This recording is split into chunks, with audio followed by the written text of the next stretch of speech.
Something I just recently learned, and maybe you already know this, or maybe you don't, but for me it was like, whoa, that's crazy.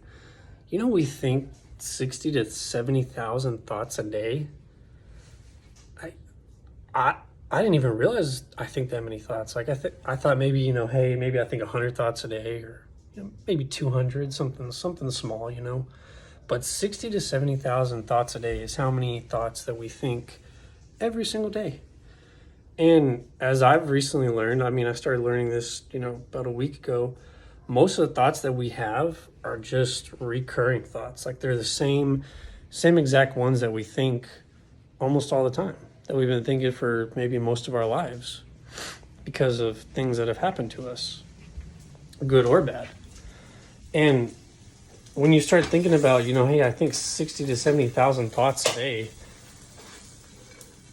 I didn't realize how powerful my thoughts actually are. And I doubt everybody else realizes, maybe you don't realize how powerful your thoughts really are, how much they control your life. And so I started reading a book about the power of your thoughts. Hey, Ben, what you doing? And it was saying your thoughts pretty much control your mind, and your mind controls the rest of you. So if your thoughts control your mind, then it all starts with your thoughts. So your thoughts control your emotions, your thoughts control your actions, your thoughts control, the environment that you're in. So for me, it's been a long journey to get rid of some of the fears and the doubt and the insecurities that I've been, carrying around mostly my entire life since I was younger, because of things that have happened. And I've never addressed them. I've never let them go, and I've never changed my thinking. So I've always lived with these thoughts, and they keep coming up over and over and over again. No matter how many times I would try to not think about them, they keep coming up. So in this book, it was talking about, hey, your thoughts control everything.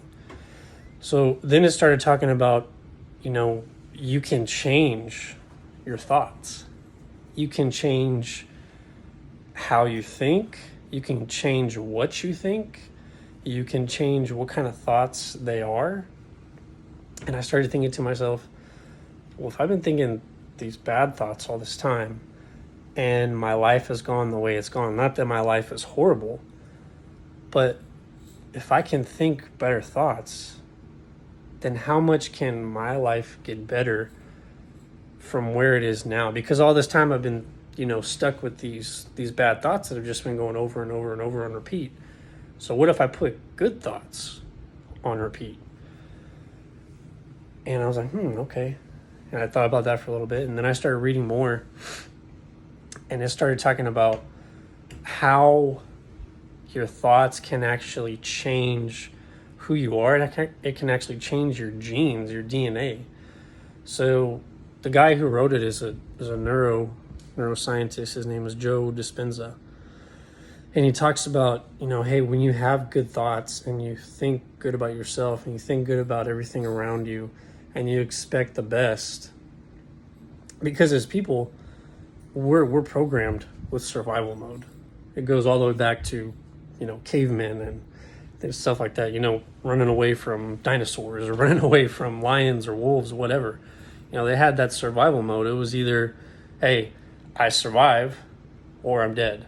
So in order to survive, I have this survival mode of fight, flight, or, avoidance.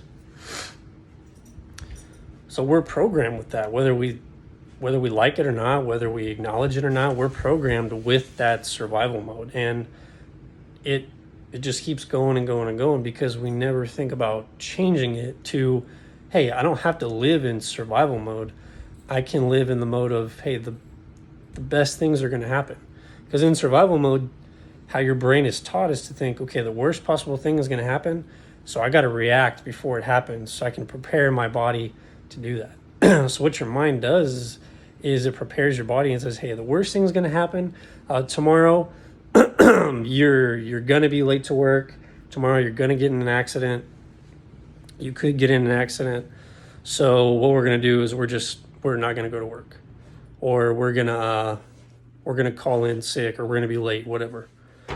So then after a time, after your thoughts tell your body that so many times, your body starts getting into a routine of, fear and avoiding things and getting away from things or fighting things.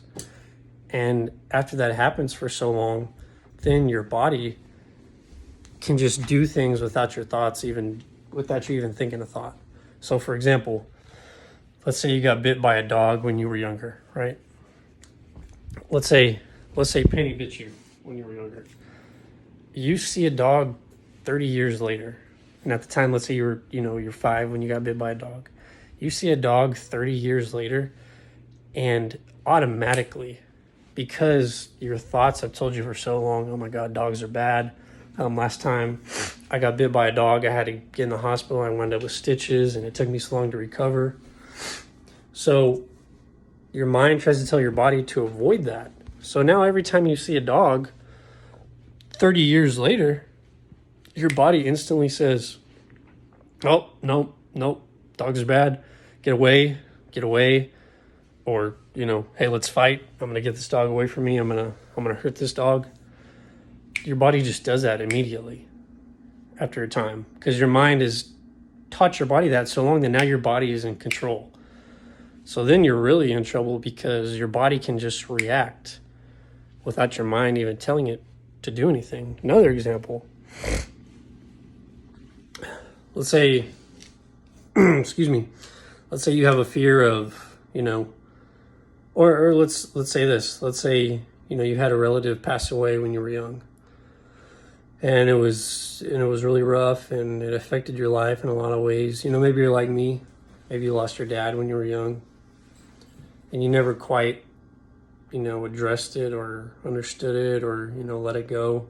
So then, like me, 20 years later, or 17, 18 years later, you're still, every time you see someone, getting sick, or you see a dad, or you think about yourself as a dad, because I have a son now, I think about, the possibility of that person not being here anymore. And then all those thoughts start coming back, of fear, of insecurity, of not enough, everything like that. So after that goes on for so long, 7, 18, 20 years later, my body just reacts, and it goes into fear mode and anxiety mode without me even having to think those thoughts. So then I thought about, well, man, how do I change that? So I go on to read, the book, and it says you got to change these things by changing those thoughts. You have to consciously think about those thoughts. You have to make sure that, hey, if they're good thoughts, what do I need to do to keep thinking them? If they're bad thoughts, it's like Gandalf on the bridge. You may not pass. Sounds weird, right? But it's true. And it sounds funky, and it sounds, I have to think about my thoughts, and I have to meditate on my thoughts. Sounds funky and weird and probably ridiculous, right? But where are you at right now? Is your life funky? Is it weird? Is it ridiculous? Is it not what you want it to be? Well, if it is, then you kind of owe it to yourself to start doing it and focusing on your thoughts and making sure that they're good thoughts. So that way those good thoughts can control the rest of your body, your life, your environment. So that way these good things that you want, can happen. And that's what the book was talking about. And I was just like, for me, it was an aha moment. It was like, wow. So there's actually a way to change this stuff. There's actually a way to make myself better by changing my thoughts, and then those thoughts change my emotions change my actions, and then my actions change the environment around me. And it was just like, for me, it was like, whoa. It was powerful. How powerful your thoughts are. Those 60 to 70,000 thoughts a day. Imagine just if all of those were good thoughts, thinking about good stuff that could happen, not bad stuff, and you're just simply imagining how good that stuff is that's going to happen.